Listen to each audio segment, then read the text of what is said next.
Growing up, I read A. A. Milne's classic about a bear of very little brain and all his friends as they got into mischief in the 100-acre wood. Well, bother. Pooh and the rest are now part of public domain, so we got the low-budget horror Winnie the Pooh, Blood and Honey. Now, I paid money to see this in the theater. Did I make a mistake? After Christopher Robin abandons them for college, Pooh and Piglet embark on a bloody rampage as they search for a new source of food. Alright, so I'm not even going to try to be coy with this review. The movie is absolutely atrocious, and I loved it. Because I saw this in a packed theater, the collective experience, it really made this an event. The basic premise is that Christopher Robin grows up, so he leaves Pooh, Piglet, Eeyore, Owl, and Rabbit, and then heads off to college. Well, the friends, they then go feral and mean, and so then they develop a taste for man flesh, and then carnage begins. This is an unintentional comedy with a bunch of horror elements thrown in. So many times throughout the 84-minute runtime, we were laughing out loud at all of the ridiculousness. I mean, if you go into this with any sort of expectation, you're going to be sorely disappointed. The acting, it's not even passable. It's cringeworthy from start to finish. But oh, the gems that we get while the actors are delivering their dialogue. I mean, I'm not even sure they realized the caliber of movie that they were making, because there were more than a handful of times when the characters actually felt like they were trying to do a serious role. Now, we're introduced to a handful of young women who are going away for a small vacation out in the woods, and it happens to be the 100-acre wood. And all of the people, they're just complete strangers to us. I can't even remember their names because of how little we actually get on them. But one character does get an incredible amount of backstory, and I think the plot was trying to make her sympathetic and someone we're connected to, and that didn't happen. I mean, even though we get some flashback scenes with her, she's still unknown to us. And the actors, they also overdo it in several scenes, which does work at points. I mean, there's one who believes that she's some sort of influencer type, so she can't go a minute without her phone. So then we flash to an extended scene of her in a bikini in the hot tub, snapping pictures of herself in just all sorts of poses. Well, I mean, she's just playing it up big time. She'll toss her hair, make pouty lips, sigh for no reason. And then, when there's evidence of something creepy around her, she yells out into the darkness for a minute and then gets back into the hot tub, which then elicited a ton of laughs from the audience because that setup was just so ridiculous. And another character, after seeing a friend's remains from a brutal attack, she wallows in self-pity and makes the whole situation about herself. And while that can be funny at the self-centeredness, it's more annoying than anything because she's overacting in a grandiose way. And something that doesn't help any of the actors is the dialogue itself. There's a point after that attack that I had just mentioned where some stuff is on a wall. One of the characters says it's probably been made by whoever attacked the friend. Yeah, you think? Again, the theater erupted in laughter because it was just such unbelievable poor writing. Now, one final one that I'm going to mention with the dialogue, it was so drawn out that it went from being ridiculous to aggravating.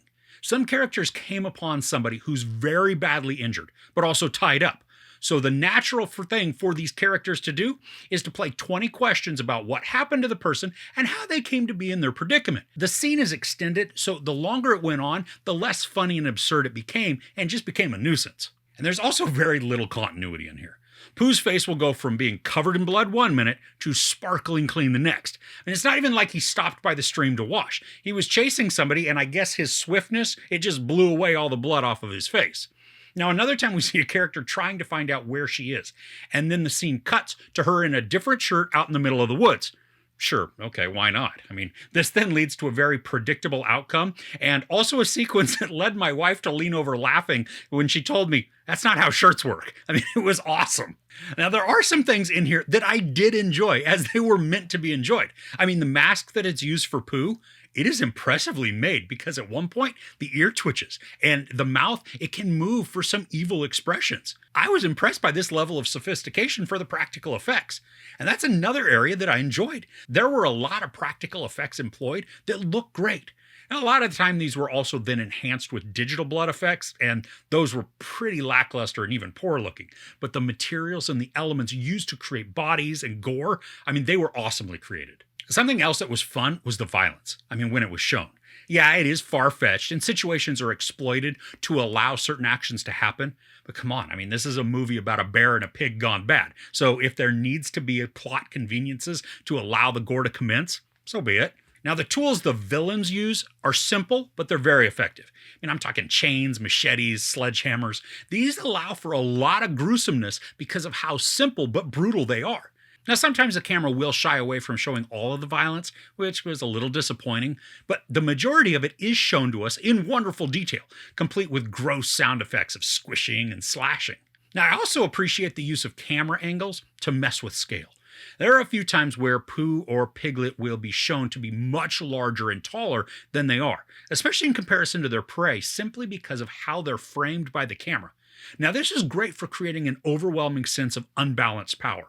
While it's not actually terrifying, I know that they were going for that emotion, and then also in a film that would have been constructed better, this would have had the correct emotional effect. So this truly was an awesome watching experience. I dropped $60 for me and some of my family to see this in the theater. I'm not even mad. It's exactly what I thought it was going to be. Low-budget trash with a good amount of violence that would hopefully either make me wince or crack up, and it accomplished the latter. This isn't going to be for everybody, or really even most, and I also wouldn't recommend watching it by yourself. This is one of those terrible things that you need to experience with friends who share the same off-kilter sense of humor that you do. Grab a bunch of adult beverages, maybe some herbal refreshment, and then sit back to laugh at how insanely bad this actually is. Now, whether you take this as good or bad news, I don't know, but the director is already planning a Peter Pan horror, and he announced that the story of Pooh will continue with Blood and Honey too. And you better believe I'm going to be grabbing tickets to see what is sure to be another filmmaking atrocity. So there's nothing really redeeming about this film, save for some of the violence and the prosthetics that are used for Pooh's head. If you're looking for substance, a good plot, decent acting, memorable characters, heck, even an ending, don't. Destroy all expectations you have for this, and then watch for the hilarious train wreck that it is. There's no sex, some nudity, a ton of profanity, and a honey jar full of violence. And that's not including the violence done to your mind for having to sit through this. I wanted to give this 10 couches because it was just so horrendously fun, but my real score is half out of 5 couches, simply because the ear twitched and how the mouth smirked evilly was so cool. So what is a terrible movie that you had a blast watching? If you've not seen The Velocipaster, you really need to sort that out immediately. It is one of the greats, and a sequel is coming. But let me know yours in the comments below. If you enjoyed this review, please give it a like. Also, don't forget to share and subscribe. I'm Chris. This is Movies and Munchies. Thanks for couching with me.